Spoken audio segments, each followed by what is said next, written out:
l'école, c'est une institution sociale qui existe et qui a sa légitimité indépendamment de l'État. C'est-à-dire que par elle-même, l'école existerait si l'État n'existait pas. Pourquoi ? C'est ça. Parce que elle répond à un besoin. Elle répond à un besoin naturel.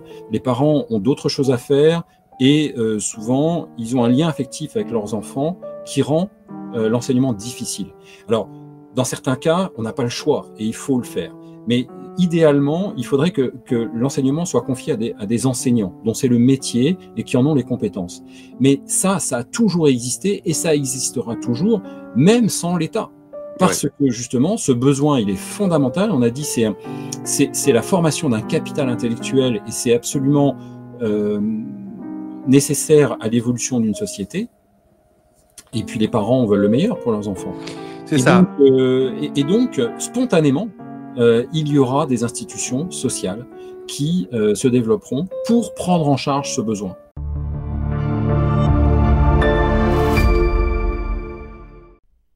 Salut, 6e et dernier volet de l'éducation gratuite et obligatoire de Murray Rothbard, suite et fin de l'examen critique du développement de l'école obligatoire aux États-Unis. Rothbard passe à la loupe le mouvement éducationniste et l'essor de l'éducation progressiste. Et tout cela va nous mener à découvrir ensemble des personnages exaltés au plus haut point par des projets somme toute assez terrifiants. C'est le cas de Robert Dale Owen et Francis Wright, dont le plan éducatif épouvantable met l'école au service d'un système étatique extrême, imposant aux enfants leur mise sous contrôle de l'État dès l'âge de 2 ans. Et oui, il faut se donner les moyens de ses ambitions. Imposer l'égalité absolue demande quelques sacrifices. Nous observerons également comment, méthodiquement, les éducationnistes Horace Mann, Henry Barnard en sont venus à prendre les rênes de leur secteur en constituant des organisations par la diffusion de revues, outils de leur propagande, par l'imposition de leurs normes et leur système de certification des enseignants. Et toujours ce même constat accablant. Toutes ces mouvances utopistes, aussi bien intentionnées soient-elles, en viennent rapidement à usurper le rôle parental pour aboutir, in fine, à la suppression de la pensée indépendante. Alors oui, comme d'habitude, on retrouvera Damien Tellier. Il nous apportera quelques mots pour conclure cette lecture. Et pour parachever cette série, je te lirai la conclusion de l'essai d'Olivier Ledoy, parfaitement adaptée. Elle reprend les enseignements clés de cet ouvrage en les resituant dans le contexte du système français.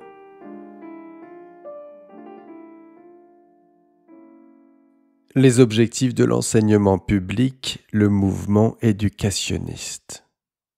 Il est important de s'intéresser aux objectifs de la création des écoles publiques, en particulier au fait que les éducateurs professionnels ont été le moteur premier, à la fois pour la création d'écoles publiques gratuites et pour l'enseignement obligatoire.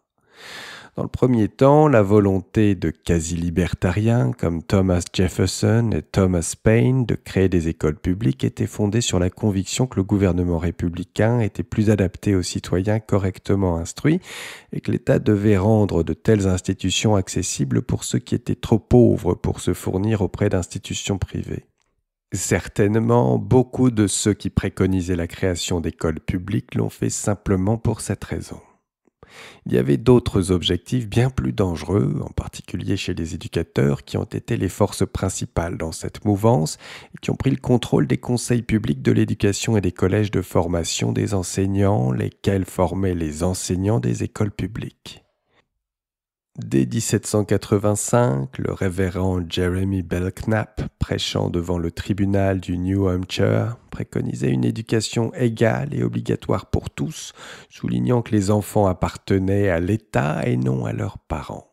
L'influent Benjamin Rush souhaitait une éducation généralisée afin d'établir une nation uniforme, homogène et égalitariste. La doctrine de l'obéissance à l'État était l'objectif premier d'Archibald D. Murphy, le père du système scolaire public en Caroline du Nord. En 1816, Murphy imaginait un système d'école publique conçu de la façon suivante. Tous les enfants y étudieront. Dans ces écoles, les préceptes de la morale et de la religion devront être inculqués et les habitudes de subordination et d'obéissance être développées. L'État, animé de sollicitude pour leur bien-être, doit prendre en charge ces enfants et les placer dans des écoles où leurs esprits peuvent être éclairés et leurs cœurs peuvent être rendus vertueux. Dans les années 1820, leurs objectifs de contrainte et d'étatisme se développaient déjà dans le pays et étaient particulièrement populaires en Nouvelle-Angleterre, bien que la tradition individualiste y était encore forte. L'un des facteurs qui a augmenté la puissance de la Nouvelle-Angleterre dans la diffusion de l'idée collectiviste dans l'instruction est à trouver dans l'énorme émigration dont cette région était la source. Des habitants provenant de la Nouvelle-Angleterre fourmillaient dans les États au sud et à l'ouest de la Nouvelle-Angleterre et y emmenaient avec eux leur zèle pour l'enseignement public et la contrainte étatique. Les États-Unis se sont rapprochés, alors au plus qu'ils ne l'ont jamais fait, de l'idée platonicienne du plein contrôle de l'État communiste sur les enfants. C'était l'intention de deux des premiers socialistes américains, Francis Wright et Robert Dale Owen. Owen était le fils de Robert Owen, l'un des premiers socialistes utopiques britanniques, et avec son père, il avait tenté une expérience dans une communauté volontaire et communiste à New Harmony, en Indiana. Frances Wright était une Écossaise qui avait également été à New Harmony et qui a ouvert avec Owen un journal appelé The Free Enquirer. Leur principal objectif était de faire campagne pour le système éducatif obligatoire. Wright et Owen présentaient leur plan comme suit. C'est une instruction nationale, rationnelle et républicaine, gratuite pour tous et aux frais de tous, mise sous la tutelle de l'État et instaurée pour l'honneur, le bonheur, la vertu et le salut de l'État. L'objectif principal de ce plan était que l'égalité soit implantée dans les esprits, les habitudes, les mœurs et les sentiments, de sorte que les fortunes et les conditions soient finalement égalisées. Au lieu de l'appareil complexe d'écoles primaires, de lycées, de séminaires, etc., Owen et Wright préconisaient que les États organisent simplement une série d'institutions pour la réception générale de tous les enfants vivant dans un district. Ces établissements seraient consacrés à l'éducation complète des divers groupes d'enfants selon leur âge. Les enfants seraient contraints de vivre dans ces lieux 24 heures sur 24. Les parents seraient autorisés à rendre visite à leurs enfants de temps en temps. Dès l'âge de 2 ans, chaque enfant serait sous la garde et la direction de l'État. Dans ces crèches d'une nation libre, aucune inégalité ne doit être autorisée à pénétrer. Les enfants seront alimentés de la même manière, vêtus du même costume, élevés dans l'exercice de buts communs, dans l'exercice des mêmes vertus, dans la jouissance des mêmes plaisirs, dans l'étude de la même nature, à la poursuite du même intérêt. Dites donc, une telle entrée en matière ne permettrait-elle pas la réforme de la société et le perfectionnement des institutions libres de l'Amérique ? Owen insistait beaucoup sur le fait que le système n'embrassait rien de moins que l'ensemble du peuple. L'effet serait de régénérer l'Amérique en une génération. Cela réunira toutes les classes en une seule. Francis Wright révélait tout net le but de son système, appelant le peuple à renverser une aristocratie de l'argent à la hiérarchie sacerdotale. Nous sommes dans une guerre de classes. Ainsi, nous voyons qu'un nouvel élément a été introduit dans l'ancien usage d'instaurer l'enseignement obligatoire au nom de l'absolutisme étatique. Un deuxième objectif est l'égalité et l'uniformité absolue. Et un système scolaire obligatoire était considéré par Owen et Wright comme parfaitement adapté à cette tâche. Tout d'abord, les habitudes, les esprits et les sentiments de tous les enfants doivent être moulés dans l'égalité absolue. Puis, la nation est mûre pour l'étape finale d'égalisation des biens et des revenus par les moyens coercitifs de l'État. Pourquoi Owen et Wright insistaient-ils sur la garde des enfants pendant 24 heures sur 24 à partir de l'âge de 2 ans, les libérant seulement lorsque l'âge scolaire de 16 ans était atteint ? Ainsi qu'Owen le disait, dans les écoles républicaines, on ne doit en aucun cas permettre aux préjugés aristocratiques d'être tentés de se développer. Les élèves doivent apprendre à se considérer comme des concitoyens, comme des égaux. Le respect ne doit pas être octroyé aux riches ou refusé aux pauvres. Toutefois, si les enfants de ces écoles publiques rentrent à la maison chaque soir, l'un dans la salle de jeu, à la douce moquette de ses parents riches, et l'autre dans sa chambre inconfortable chez son pauvre père ou chez sa mère veuve, reviendront-ils le lendemain comme des amis et des égaux ?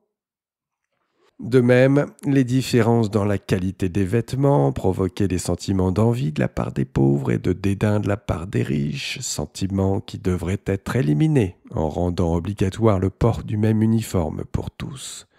Tout au long des plans d'Owen s'illustre sa haine de la diversité humaine, en particulier du niveau de vie plus élevé des riches par rapport aux pauvres. Pour réaliser son plan d'égalisation en profondeur par la force, les écoles devaient recevoir les enfants non pas 6 heures par jour, mais en permanence. Elles devaient les nourrir, les vêtir, les loger. Celles-ci ne devaient pas seulement s'occuper de leurs études, mais aussi de leurs occupations et de leurs loisirs.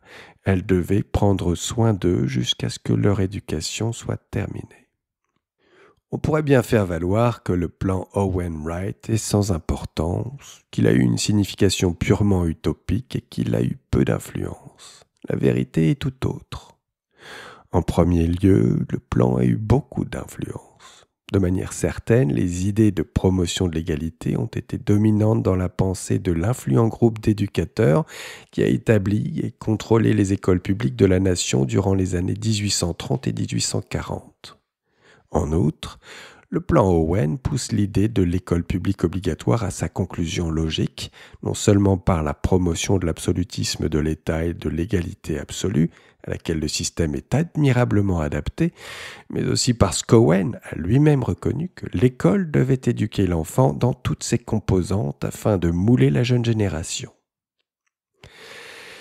N'est-il pas probable que l'intention d'éduquer complètement l'enfant, que l'on trouve dans la mouvance progressiste, vise à façonner toute la personnalité de l'enfant plutôt qu'à mettre en place le plan communiste complet d'Owen et Wright de saisie et d'éducation de l'enfant que personne n'accepterait en Amérique ?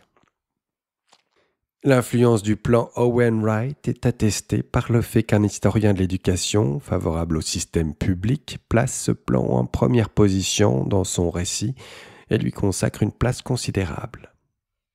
Cramin rapporte qu'un grand nombre de journaux ont réimprimé les essais éducatifs de Owen et les ont approuvés.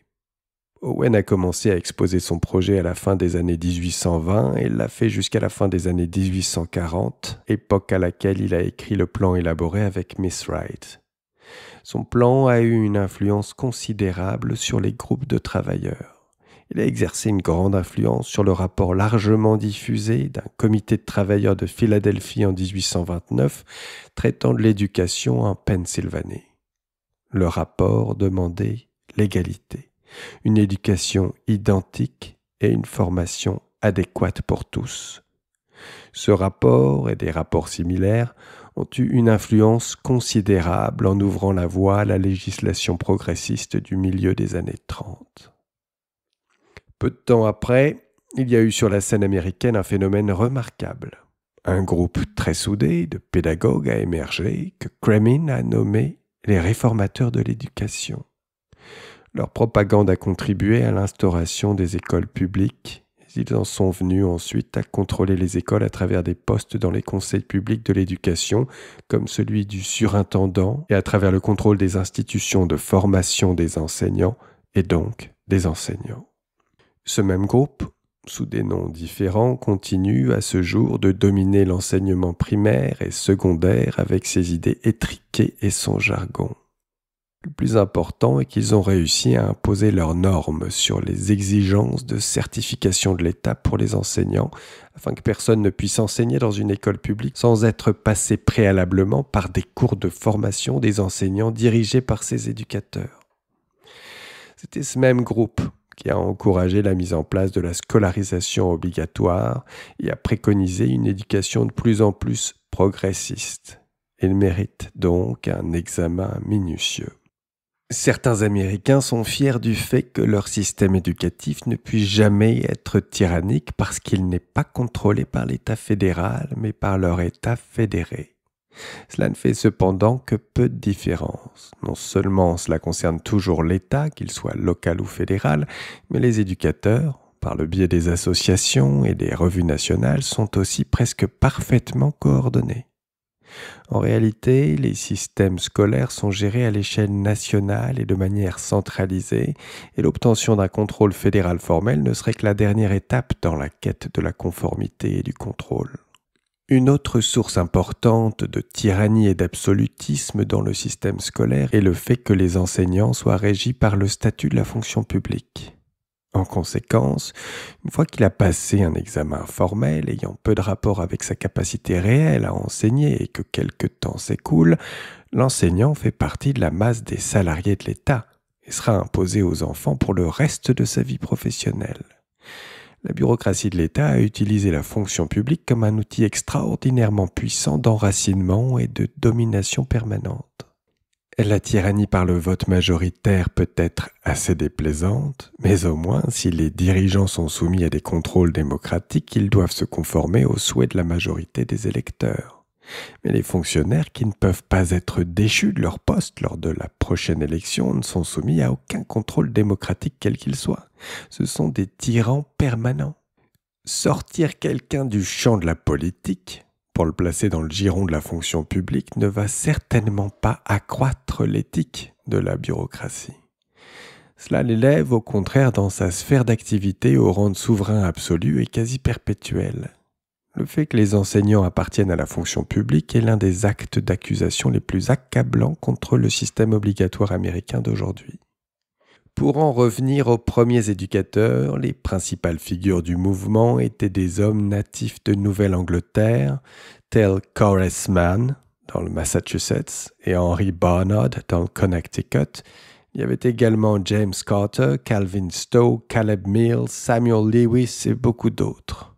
Quelles étaient leurs méthodes et leurs objectifs ? L'une des méthodes dont ils se servirent pour atteindre leurs objectifs a été d'instaurer un réseau d'organisations éducatives. L'un des premiers a été l'américain Lyceum, organisé en 1826 par Joshua Holbrook. L'un de ses principaux objectifs était d'influencer et d'essayer de dominer les conseils scolaires étatiques et locaux. En 1827, la première Société pour la promotion des écoles publiques a été ouverte en Pennsylvanie. Cette société s'est engagée dans un vaste programme de correspondance, de brochures, de communiqués de presse, etc.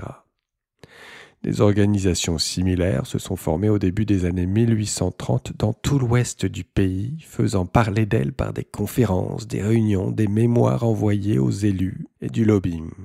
Des centaines de ces associations se sont ainsi formées dans tout le pays. Une des principales était l'American Institute of Instruction, établie en Nouvelle-Angleterre en 1830. Les réunions annuelles et les annales de cet institut furent l'un des centres et l'un des principaux foyers de propagation du mouvement éducationniste. En second lieu, ces éducateurs ont créé des revues pédagogiques par dizaines, dans lesquelles leurs grands principes ont été diffusés auprès de leurs disciples. Les principales ont été l'American Journal of Education, l'American Annals of Education, le Common School Assistant et le Common School Journal. Le plus important canal dans lequel s'est exercée l'influence éducationniste a été l'obtention de positions de pouvoir dans les systèmes scolaires publics. Ainsi, Horace Mann, rédacteur en chef du Common School Journal, est devenu secrétaire du Conseil de l'éducation du Massachusetts et ses rapports annuels au cours des années 1840 ont influencé très fortement la ligne des éducationnistes. Henry Barnard est devenu le secrétaire du Connecticut Board of Education, Calvin Willey est devenu chef des écoles publiques en Caroline du Nord, Caleb Mills dans l'Indiana, Samuel Lewis dans l'Ohio, etc. Les éducationnistes, en particulier sous l'influence d'Horace Mann, ne sont pas allés jusqu'à prôner l'éducation obligatoire, mais ils sont parvenus jusqu'à ce point en demandant à tout le monde d'aller dans les écoles publiques tout en dénigrant les écoles privées. Ils étaient particulièrement désireux d'inciter tout le monde à aller dans les écoles publiques afin que tous puissent être moulés dans le sens de l'égalité. Charles Mercer, éducationniste de Virginie, a écrit un éloge de l'école publique qu'il serait bon de comparer avec le plan d'Owen. L'égalité sur laquelle nos institutions sont fondées ne saurait être trop fermement enracinée dans les habitudes de pensée de nos jeunes, et il est évident qu'ils la favoriseraient grandement en partageant une vie en commun pendant le plus de temps possible, en étant dans les mêmes écoles d'instruction pour enfants et en y suivant les mêmes normes, en s'engageant dans les mêmes compétitions, en partageant les mêmes amusements et divertissements, et la poursuite des mêmes études, toujours en rapport les uns avec les autres, en étudiant les mêmes disciplines et dans l'obéissance à la même autorité. Et Mercer était le chef de file du mouvement éducationniste en Virginie. La défense vigoureuse de l'école publique comme moyen de nivellement est apparue encore et encore dans la littérature des éducationnistes. Samuel Lewis soulignait notamment que les écoles publiques s'empareraient des populations diversifiées pour les mouler en un seul peuple. Theodore Edson vantait le fait que, dans ces écoles, les bons enfants devaient apprendre à se mêler avec les mauvais, comme ils auraient à le faire plus tard dans la vie. L'influent Orville Taylor, rédacteur en chef de l'Adjoint des écoles publiques, déclarait « Envoyez-les-y tous !» à l'école commune, c'est un devoir. Et en 1837, il eut des mots très similaires à ceux de Mercer et d'Owen. Dans ces écoles, les compétents et les médiocres sont instruits dans la même classe et avec les mêmes livres et par le même enseignant. Voilà ce qu'est une éducation républicaine. Parallèlement à l'expression de tels sentiments vint le dénigrement des écoles privées. Ce thème est apparu presque universellement dans les écrits éducationnistes. James Carter l'exprimait dans les années 1820. Orville Taylor écrivait dans des termes qui nous rappellent les propos d'Owen que si un enfant riche est envoyé dans une école privée, on lui enseignera qu'il vaut mieux qu'un enfant de l'école publique. Ce n'est pas du républicanisme. Les éducationnistes pensaient qu'il était essentiel d'inculquer aux enfants des principes moraux, et cela signifiait également la croyance religieuse. Toutefois, ils ne devraient pas être sectaires, mais devraient encourager tout de même les différents groupes religieux à envoyer leurs enfants dans les écoles publiques. Toutefois, ils ont décidé d'enseigner les rudiments du protestantisme dans les écoles publiques et d'en faire la foi commune pour tous. Cette solution n'a peut-être pas été très remarquée dans un premier temps, mais une forte immigration de catholiques, peu après la fin de la première moitié du siècle, a créé des difficultés insurmontables pour un tel programme. Un autre aspect intéressant de cette période est le fait que, l'instruction étant toujours volontaire, le pouvoir des éducationnistes était de fait limité. Puisque les parents pouvaient choisir d'envoyer ou de ne pas envoyer leurs enfants dans les écoles publiques, la bureaucratie de l'enseignement ne pouvait pas régner pleinement. Les parents avaient toujours un certain contrôle. Par conséquent, il ne pouvait y avoir d'absolutisme religieux.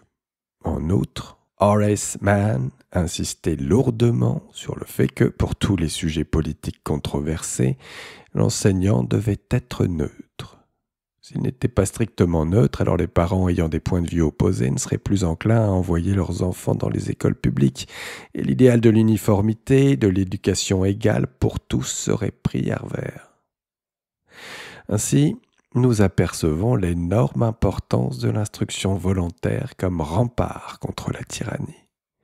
Les écoles publiques devraient rester politiquement et religieusement neutres. Le défaut de base de ce plan, bien entendu, qu'il est presque impossible de traiter intelligemment et précisément des sujets politiques et économiques tout en étant strictement neutre et en évitant toute controverse. Cependant, c'est évidemment le meilleur plan compte tenu de la mise en place d'écoles publiques. Les éducationnistes étaient irrités par ces restrictions et ont observé le modèle prussien dans lequel ces difficultés ne se posaient pas. En vérité, ils ne restaient politiquement neutres qu'avec les sujets pour lesquels il n'existait aucune controverse importante, et ils inculquaient le nationalisme et l'uniformité de la langue américaine.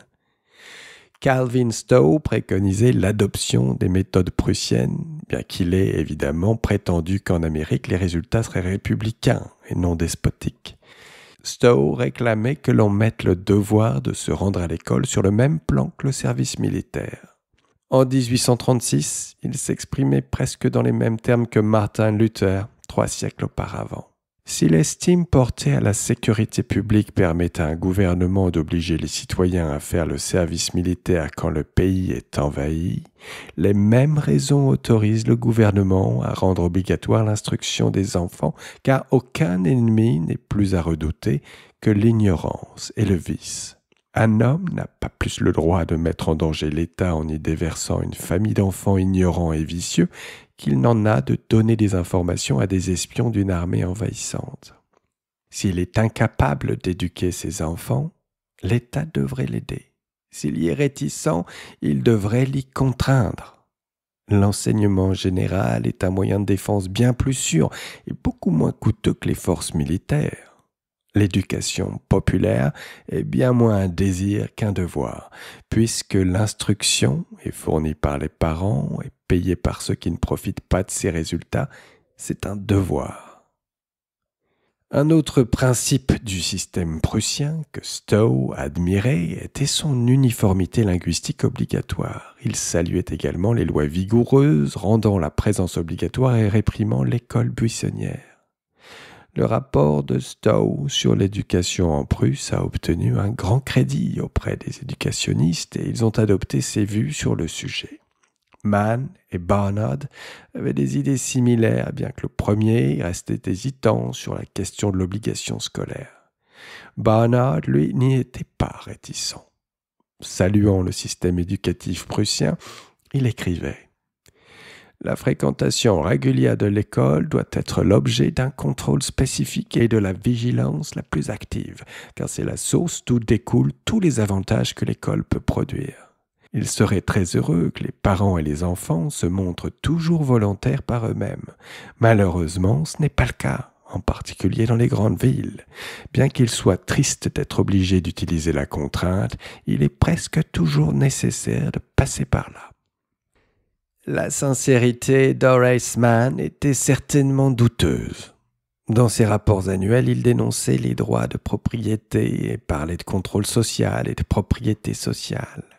D'autre part, tout en demandant les dons d'industriels pour financer les écoles, il abandonnait cette position et son discours de neutralité politique et déclarait qu'il approuvait complètement un endoctrinement opposé à la démocratie jacksonienne et au pouvoir des foules. Henry Barnard approuvait également l'endoctrinement comme atout contre la rébellion des foules. Il est évident que les éducationnistes étaient grandement irrités par les limites qu'imposait le volontarisme. Ce dont ils avaient besoin pour permettre l'endoctrinement de l'État et l'uniformité, c'était du système prussien de contrainte. Il a été adopté à la fin du XIXe siècle et le débat était clos. La neutralité n'aurait plus besoin d'être imposée ou revendiquée. Une autre déclaration éducationniste au nom de l'autorité publique a été faite par Josiah Quincy, l'influent maire de Boston et président de Harvard, lequel a déclaré en 1848 que chaque enfant devait être éduqué afin qu'il obéisse à l'autorité. George Emerson affirmait en 1873 qu'il était tout à fait nécessaire que les gens soient habitués dès leur plus jeune âge à se soumettre à l'autorité. Ces commentaires ont été respectivement publiés dans les publications principales des éducationnistes, le Common School Journal et le School and Schoolmaster. L'influent Jacob Abbott a déclaré en 1856 que l'enseignant devait conduire ses élèves à accepter le gouvernement en place. Le surintendant de l'instruction publique de l'Indiana affirmait en 1853 que le rôle de l'école était de mouler tous les habitants en un seul peuple partageant un but commun. L'éducation progressiste est la situation actuelle. Il est évident qu'il reste peu de temps et d'espace pour poursuivre ici une discussion approfondie sur le système très critiquable de l'éducation progressiste et permissive et sur l'état actuel de l'enseignement dans les écoles publiques. Certaines considérations générales, cependant, émergent en particulier à la lumière du triomphe du système Rousseau-Pestalozzi-Dewey dans ce pays depuis 1900.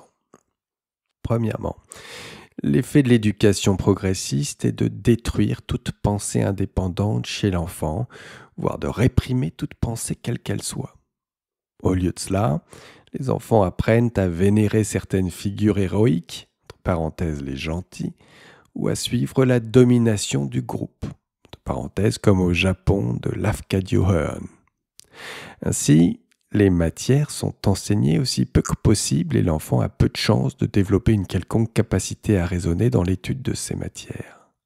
Cet objectif est reporté au collège ainsi qu'au lycée, alors que de nombreux bacheliers sont ignorants de certains rudiments en orthographe ou en lecture et ne peuvent écrire correctement une phrase de langage soutenue. L'ensemble des éducateurs au pouvoir ne souhaitent ni plus ni moins que créer des écoles de ce type dans lesquelles il n'y aurait pas d'apprentissage systématique, et ils ont largement réussi dans le cas des écoles de formation des enseignants. La politique consistant à laisser l'enfant faire ce qu'il veut en est une insidieuse, puisque les enfants sont encouragés à continuer malgré leur niveau médiocre sans pour autant recevoir de conseils dans la suite de leurs études. En outre, les 3 R, reading, writing, arithmetic, qui sont fondamentaux, sont négligés aussi longtemps que possible, de sorte que les chances de l'enfant de développer son esprit sont grandement amoindries. La technique d'apprentissage des mots par des images, plutôt que par l'alphabet, tend à priver le jeune enfant du plus crucial de tous les outils de raisonnement. Deuxièmement, l'égalité et l'uniformité sont plus que jamais fixés comme des objectifs à atteindre, malgré l'apparente liberté consistant à laisser faire les enfants faire ce qu'ils aiment. Le but est d'abolir les notes, grâce auxquelles les meilleurs et les pires élèves connaissent l'étendue de leur savoir, pour adopter des notes plus subjectives, voire l'absence de toute notation. Ce classement subjectif est un système monstrueux, notant l'étudiant sur ce que pense arbitrairement l'enseignant des capacités de celui-ci, le classement étant simplement effectué selon comment l'enfant utilise ses aptitudes. Ce système représente un terrible handicap pour les étudiants brillants et offre des privilèges spéciaux aux plus médiocres qui pourraient obtenir des 20 sur 20 s'ils ne se mettent pas à devenir plus idiots qu'ils ne le sont à la base. Les études ont tendance à être désormais menées selon le plus petit dénominateur commun plutôt que dans la moyenne, afin de ne pas frustrer les moins compétents. En conséquence, les élèves brillants sont priés d'incitation ou de la possibilité d'étudier et les plus sots sont encouragés à croire que le succès sous la forme de notes, de promotions, etc. viendra automatiquement à eux. L'individualité est supprimée par l'enseignement pour adapter tout un chacun au groupe. Tout l'accent est mis sur le groupe, et le groupe vote, gère ses affaires par la règle de la majorité, etc. En conséquence, les enfants apprennent à chercher la vérité dans l'opinion de la majorité, plutôt que grâce à leurs propres réflexions ou que dans l'intelligence des meilleurs dans le domaine. Les enfants sont préparés pour la démocratie en étant amenés à discuter des faits de l'actualité sans apprendre d'abord dans les sujets globaux, politiques, économiques, histoire, les connaissances qui sont nécessaires afin d'en discuter. L'effet molle est de substituer par des slogans et par l'opinion superficielle la pensée de l'individu concerné. Et l'opinion qui prévaut est celle du plus petit dénominateur commun du groupe. Il est clair que l'un des principaux problèmes vient des élèves les plus idiots du groupe. Les pédagogues progressistes se sont aperçus qu'ils ne pouvaient pas aborder les sujets les plus difficiles avec les élèves les moins doués, voire même les sujets les plus simples. Au lieu d'en arriver à la conclusion logique de l'abandon de la scolarisation obligatoire pour les enfants incapables de suivre l'enseignement, ils ont décidé de baisser l'instruction jusqu'au niveau le plus bas possible, de telle sorte que les individus les plus stupides puissent suivre le cursus, et donc en réalité d'avancer vers l'élimination complète des matières et des notes. Troisièmement, l'accent mis sur les fioritures, sur l'éducation physique, les pièces de théâtre et de nombreux cours triviaux a encore une fois l'effet d'être compréhensible pour le moins compétent et donc permet d'assurer un enseignement similaire pour tous. En outre, plus de tels sujets sont mis en évidence et moins il y a de place pour la réflexion. Quatrièmement, l'idée que l'école ne devrait pas simplement enseigner des matières, mais devrait former complètement l'enfant dans toutes les phases de sa vie est de toute évidence une tentative de l'État pour s'arroger toutes les fonctions du foyer. C'est une tentative pour parvenir à modeler l'enfant sans se saisir réellement de lui, comme dans les plans de Platon ou d'Owen. Enfin, cinquièmement, Incontestablement, l'effet de tout cela est de favoriser la dépendance de l'individu envers le groupe et envers l'État. Voilà assez terrifiante l'analyse de Rothbard sur ce dernier chapitre, parce qu'en effet, elle nous met en garde, elle nous prévient du péril, décrivant les sombres dynamiques à l'œuvre au cœur du système éducatif et cette pente ô combien glissante sur laquelle nous sommes engagés depuis bien des décennies déjà. Cette éducation progressiste, influencée par Rousseau et Dewey, tend à supprimer la pensée indépendante, néglige les fondamentaux, lecture, écriture, arithmétique, et nivelle l'enseignement vers le bas pour éviter à tout prix de frustrer les moins compétents. Elle privilégie le conformisme au groupe, remplace la réflexion par des opinions majoritaires et usurpe le rôle parental, favorisant la dépendance envers l'État au détriment de l'individualité et du développement intellectuel. Ouais. Et les glorieux résultats du baccalauréat QV 2025 ne sont pas de nature à nous rassurer. Presque plus personne n'y croit. À ces mentions assez bien, bien, très bien, en veux-tu, en voilà. Le glissement sans fin du pays des Lumières dans les bas-fonds du classement PISA est sans appel. C'est le reflet des plus préoccupants d'un nivellement vers le bas des attentes, des exigences. Il nous faut décidément ouvrir les yeux sur cette réalité, la contempler, tâcher de la comprendre pour l'accepter et songer à des stratégies pour épargner à nos enfants cet abandon, ce délaissement dont ils font l'objet si on les laisse à la merci de ce système qui implose. Alors, je ne regrette aucunement d'avoir entrepris cette lecture. Bien au contraire, elle consolide en moi le désir de prendre davantage en main la question de l'éducation de mes enfants, de ne pas rester passif sur ce sujet.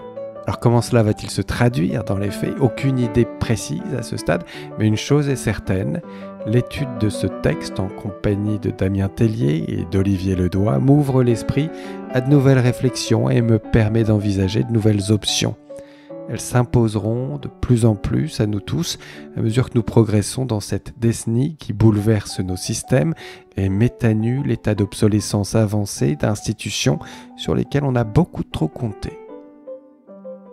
Voilà, sur ces mots, je te dis à bientôt et je laisse Damien Tellier, puis Olivier Ledoy, conclure de façon magistrale cette série de 6 épisodes que je t'encourage d'ailleurs à partager autour de toi. Il n'y a pas que le prix du Bitcoin qui compte, il y a cette réflexion autour de la légitimité des monopoles d'État, de la nécessité de libérer les forces du marché, de donner libre cours à notre créativité, de faire confiance à notre capacité à réinventer sans cesse la coopération entre les hommes. C'est tout, sans plus attendre, écoutons ce que Damien nous suggère de retenir de ce livre. Si on doit retenir quelque chose de ce livre, l'éducation gratuite obligatoire de Murray Rothbard, c'est que l'école, c'est une institution sociale qui existe et qui a sa légitimité indépendamment de l'État. C'est-à-dire que par elle-même, l'école existerait si l'État n'existait pas. Pourquoi ? C'est ça. Parce que elle répond à un besoin. Elle répond à un besoin naturel des parents de pouvoir, parce que les parents ne sont pas eux-mêmes compétents pour faire l'école à leurs enfants. Ça, il faut quand même bien le dire. Et je pense que c'est vrai. Les parents ont d'autres choses à faire et souvent, ils ont un lien affectif avec leurs enfants qui rend l'enseignement difficile. Alors, dans certains cas, on n'a pas le choix et il faut le faire. Mais idéalement, il faudrait que l'enseignement soit confié à des enseignants dont c'est le métier et qui en ont les compétences. Mais ça a toujours existé et ça existera toujours, même sans l'État.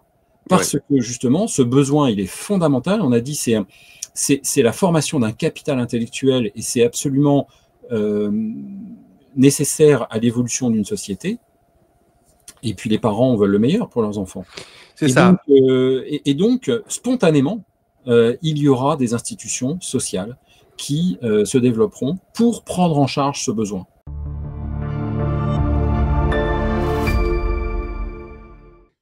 Conclusion. Dans cette étude, nous avons essayé d'offrir une explication rationnelle, cohérente et parcimonieuse de l'ensemble des dysfonctionnements de l'école d'État. Effondrement du niveau, hausse vertigineuse des budgets, manuels tendancieux, réformes incessantes, inflation réglementaire, nivellement par le bas, sabotage des apprentissages de base, etc.